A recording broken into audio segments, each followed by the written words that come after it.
एक एक वैष्णव नवनीत प्रिया जी गोपाल जी की सेवा करता था, लेकिन उसके घर में इतनी दैन्यता थी कि एक बार का भोजन ही 3 बार में पाया जाता था, दोबारा बनाने की सामग्री नहीं इकट्ठी हो पाती थी।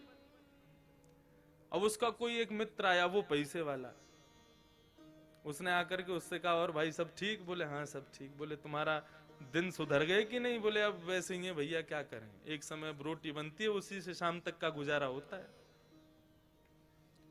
बोले अच्छा तुम पूजा वूजा करते हो क्या? बोले हाँ। बोले किसकी करते हो? बोले गोपाल जी, नवनीत प्रिया जी, लड्डू गोपाल, इनकी पूजा करता हूं। हंसने लगा मित्र, इनकी सेवा करते हो? अरे ये भी बेचारे जब इनको पूतना मारने आई ना, स्तनों में विष लगा के, तो ये भी नेत्र बंद करके शंकर जी से मदद मांग रहे थे कि पूतना के स्तन के विष को तुम पी जाओ। अरे जो अपनी रक्षा स्वयं नहीं कर पाते, तुम्हारी रक्षा क्या करेंगे? इनसे बड़े शंकर जी हैं, शंकर जी को लिया तुम, उनकी सेवा शुरू कर दो। अब बेचारा मरता क्या नहीं करता, सब कर लेते हैं।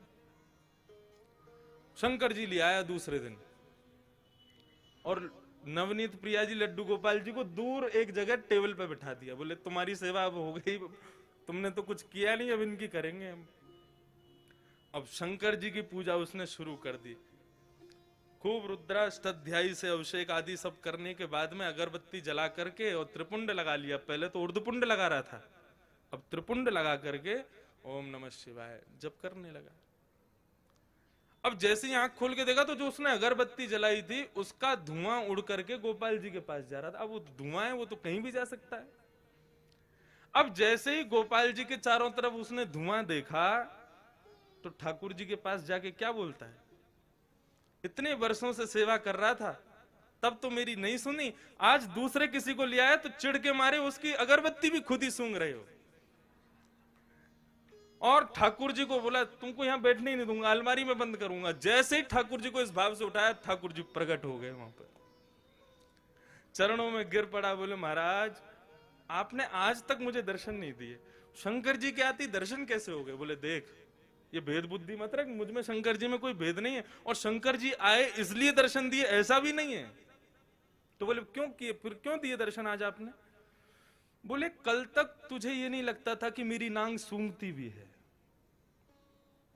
कल तक तुझे ये नहीं लगता था कि मुझे भी जलन हो सकती है, लेकिन आज तेरे भीतर ये भाव आया कि मैं चैतन्य हूं, ये अगरबत्ती मैं भी सूंघ रहा हूं, मुझ में भी एक जलनशीलता आई है, मतलब मैं साधारण मूर्ति नहीं, मैं चैतन्य हूं।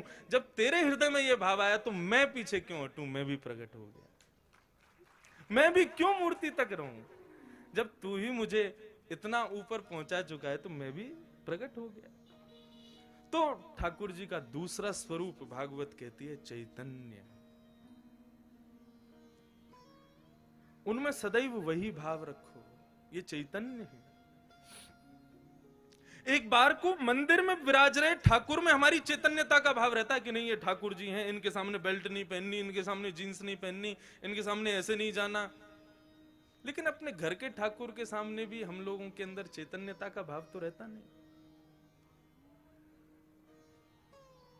2 दिन के लिए उदयपुर में महाराज किसी का ब्याह हो रहा है हमारे परिवार में, और 2 दिन के लिए जाना है पूरे घर को। 80-80 हजार रुपए के सबने कपड़े बनवाए अपने, सब लोग जाएंगे ठाकुर जी के आगे मिश्री रख जाएंगे। बोले हम तो जा रहे हैं उदयपुर, वहीं ब्याह में रहेंगे, थोड़ा आनंद करेंगे, आप मिश्री का भोग लगाओ। तुम रह लोगे 2 दिन मिश्री पे? नहीं रह सकते।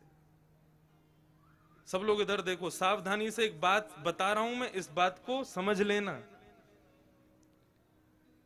ये 24 अवतार तो ठाकुर जी के हैं ही हैं, ये 25वां अवतार जो अर्चा अवतार है, ये ठाकुर जी ने क्यों धारण किया? हमारे घर में ठाकुर जी अपनी सेवा कराने के लिए क्यों पधारे?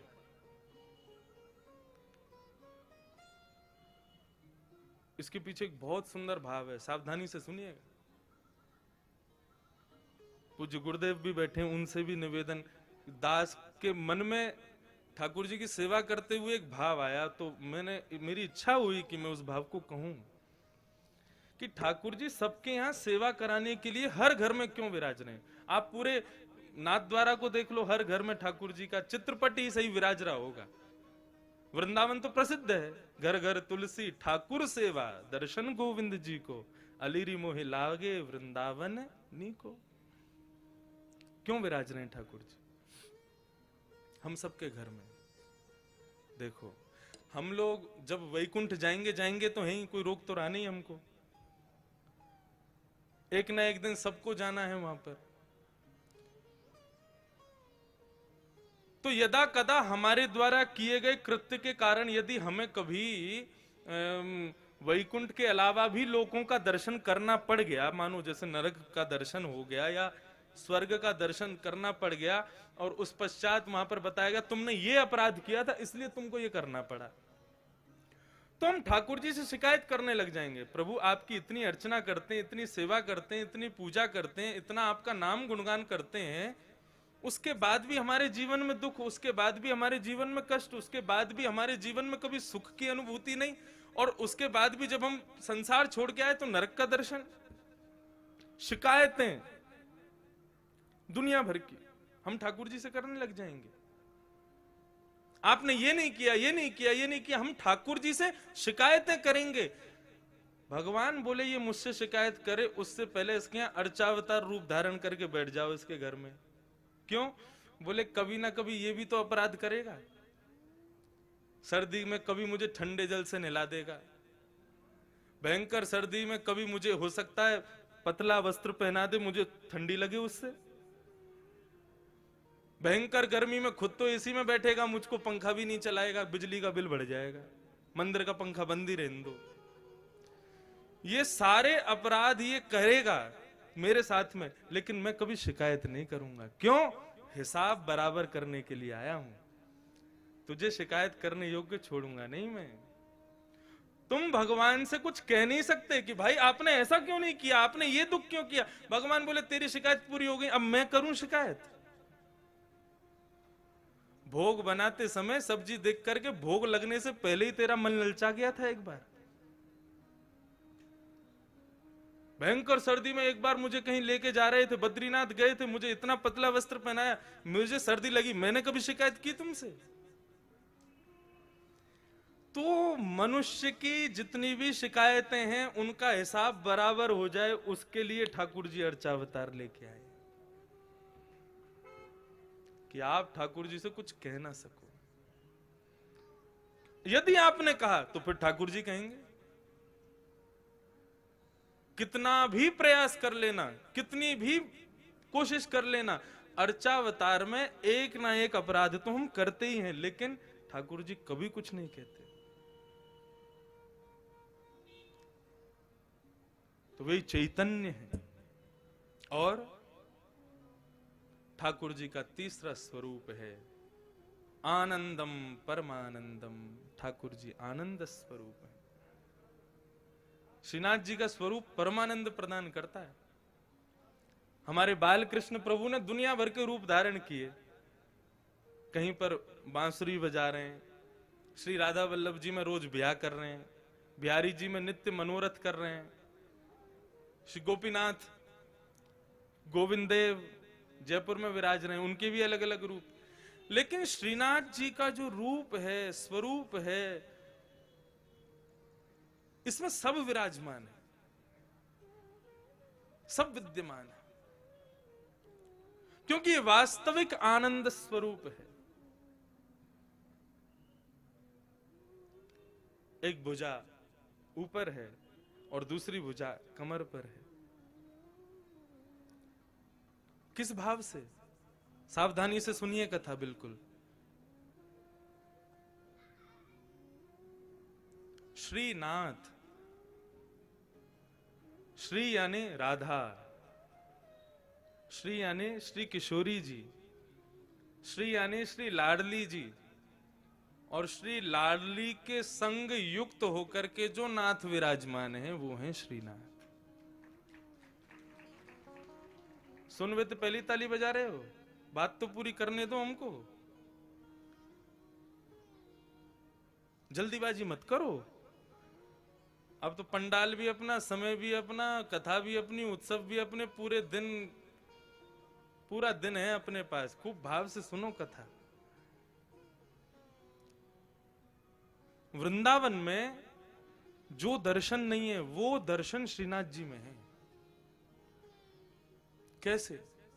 आप लोग सब बाहर से पधारे हैं, इसलिए मैं जो अपने गुरुजनों से, जो अपने बुद्धिजीवियों से जो मैंने सुना, तो मैं कह दूं यहां पर। वृंदावन में किशोरी जी ठाकुर जी के बगल में विराज रही है, और स्वरूप में नहीं है, केवल नाम के रूप में श्री राधा रानी विराजती हैं वृंदावन में।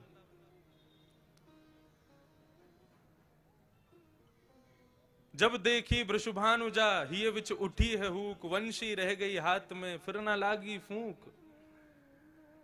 वृंदावन में श्री किशोरी जी अपना स्वरूप नहीं दिखाती। क्यों? क्योंकि एक बार ठाकुर जी मुरली का नाद कर रहे थे, तो एक मयूर मोर नृत्य करता हुआ ठाकुर जी के सामने आया और ठाकुर जी को इशारा करने लगा, चलो हम आपको किसी से मिलवाने ले चलें। भगवान बोले किससे मिलवाने ले चलो? चलो तो सही। लेके गया तो एक कुंड में एक गोपी सरोवर कुंड का जल भर रही थी, तो मयूर इशारा करता है, इनको देखो, इनसे मिलवाने लाए हैं। भगवान बोले कौन है? मयूर बोला खुद ही देखो। अब ठाकुर जी खूब उमड़ घुमड़ करके वेणु बजा रहे हैं, ऐसे ऐसे तान बजामे कि भाई ये घूम के गोपी देखे तो इसका चेहरा दिखे। लेकिन वो गोपी अपने कार्य में व्यस्त थी। लेकिन जैसे ही कार्य पूरा हुआ और जैसे ही उसने गागर में जल भर के जैसे ही अपने मस्तिष्क पर धारण किया और कार्य पूरा करके जैसे ही पीछे मुड़ी ठाकुर जी की ओर देखा, तब ये पद गाया। बोले जब देखी वृषभानुजा, वो कोई गोपी नहीं है, श्री राधा रानी है। जैसे ही उनका दर्शन किया तो ठाकुर जी बंशी बजाना भूल गए। मतलब उंगलियां तो नर्तन कर रही हैं लेकिन फूंक नहीं निकल रही हृदय से, इतनी सुंदर श्री किशोरी जी। तो जैसे ही देखा कि भैया ये वेणु, ये क्या वेणु पे केवल उंगलियां घुमा रहे हैं, बजा क्यों नहीं रहे, तब किशोरी जी को लगा अरे हमारे स्वरूप में मोहित हो गए। सो किशोरी जी ने घूंघट कर लिया। तब से आज तक श्री लाडली जी वहां घूंघट करके बैठी हैं। क्यों? बोले यहां पर भक्त दर्शन करने आएंगे ठाकुर जी का, और यदि मैंने घूंघट ऊपर कर लिया तो ये तो मुझे देखते रहेंगे, भक्तन ने तो देखेंगे ना। तो यहां हमारी श्री किशोरी जी घूंघट करके बैठी हैं। लेकिन नाथद्वारा में किशोरी जी कहां है? नाथद्वारा में लाडली जी कहां है? ये जो स्वरूप है ये श्री लाडली जी का है। एक स्वरूप नहीं है श्रीनाथ जी। ये दोनों स्वरूप जब प्रेम में उन्मुक्त होकर के एक हो गए, तब श्रीनाथ स्वरूप प्रकट हुआ। अपनी पूर्ववर्ती कथा में भी मैं बता रहा था कि जब रास करते हैं ठाकुर जी, तो दोनों के अंग का स्वरूप क्या होता है? बोले श्री किशोरी जी तो ऐसे नृत्य करती हैं, ये भाव है उनका, ये सदैव ऐसे ही नृत्य करती हैं। और श्री ठाकुर जी दोनों श्री विठलनाथ के रूप में, जैसे दोनों कमर पर हाथ रख करके और इस प्रकार से ठाकुर जी नृत्य करते हैं। कभी आप रासलीला देखो तो कान्हा मोर बन आयो, कैसे आवे? यूं ही तो आवे, अपने कंधे पे हाथ रख, अपने कमर पर हाथ लगा के। तो ठाकुर जी ज्यादातर नृत्य ऐसे ही करते हैं। अब नृत्य करना नहीं आता, नहीं करके बता देता मैं। अब भाव यही है कि बार बार ठाकुर जी नृत्य करते करते ऐसे ही हो जाते हैं, और श्री किशोरी जी ऐसे ही नृत्य करती हैं। एक दिन किशोरी जी जब नृत्य कर रही तो ठाकुर जी बोले आज तो आप बहुत ही सुंदर लग रही हो, तेरो मुख नीको कि मेरो मुख किशोरी राधे। ठाकुर जी दर्पण देखें, दर्पण में किशोरी जी, जब ठाकुर जी और किशोरी जी दोनों देखें तो ठाकुर जी कहें अच्छा लाडली जी यूं बताइयो, तुम्हारो मुख सुंदर है कि मेरो मुख सुंदर है? किशोरी जी कहें जा प्रकार से अमावस्या में पूर्णिमा को चंद्रमा खिल जाए तो पूर्णिमा के चंद्रमा को देखवे के काजे सबन की दृष्टि व काली अंधियारी को भी देखे, वैसे ही आप हो।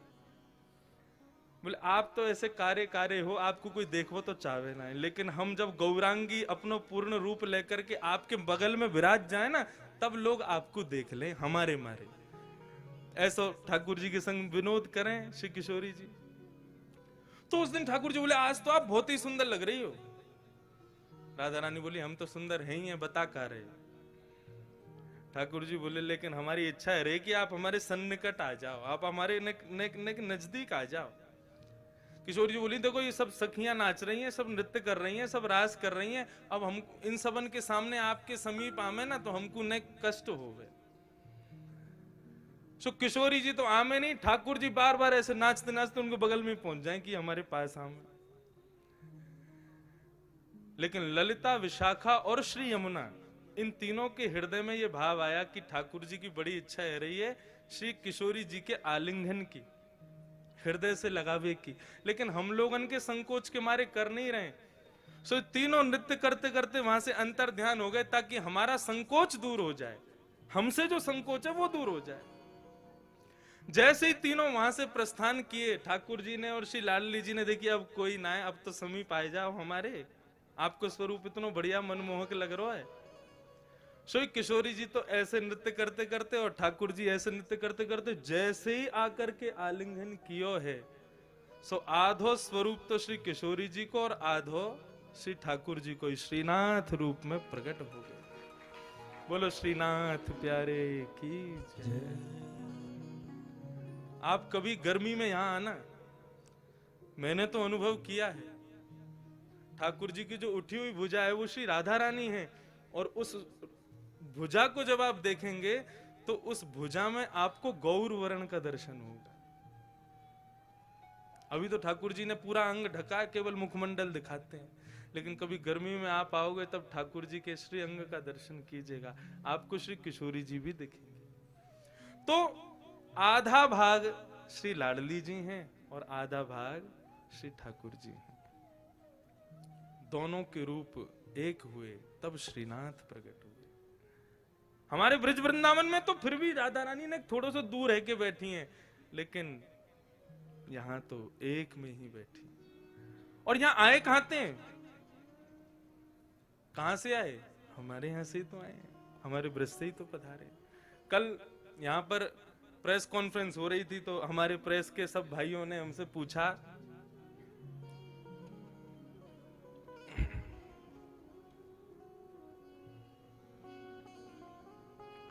कि महाराज जी आप यहाँ कथा क्यों कर रहे हैं, तो उसके बहुत भाव बताए। एक भाव और आ गया मेरे मन में, अब नाथ द्वारा के जो लोग बैठे हैं वो इस भाव को सुन के कहीं हम पे गुस्सा मत करना, लेकिन हम ब्रजवासी हमारा भाव है, हमारे भाव आया। मैंने कि हम तो देखो ये हमारे आए हैं कि ब्रजवासी हैं, और जब भी ठाकुर जी को देखें तो पता ना क्यों स्वतः ही मन में भाव आ जाए, ठाकुर जी 11 घंटा चल के आना पड़े आपके दर्शन के काजे, तब आकर के यहाँ पे गाड़ी पहुंचे आपके दर्शन हो में। फ्लाइट ते भी आओ तो 6-7 घंटा तो लग ही जाए, ट्रेन ते तो पूरी रात लग जाए। हम ब्रजवासी आपके प्राण धन है, आप ही कहो ब्रजवासी वल्लभ सदा मेरे जीवन प्राण। श्री गोवर्धन कभी कभी आपके बगैर सूनो लगे, तो हम ब्रजवासी पे कृपा करो, बहुत दिना विराज ली राजस्थान में, अब जल्दी ब्रजधाम वापस चलो। हमारे हृदय में तो ये भाव आ जाए। तो प्रेस वाले क्या बोले, आप हमारे ठाकुर जी को चुरावे आए हो यहाँ पे? मैंने भैया चुरावे तो ना आए। बोले हमारे ठाकुर जी कहीं ना जाएंगे, अब संभव ही ना है, वो तो यहीं रहेंगे, यहाँ से कहीं नहीं जाएंगे।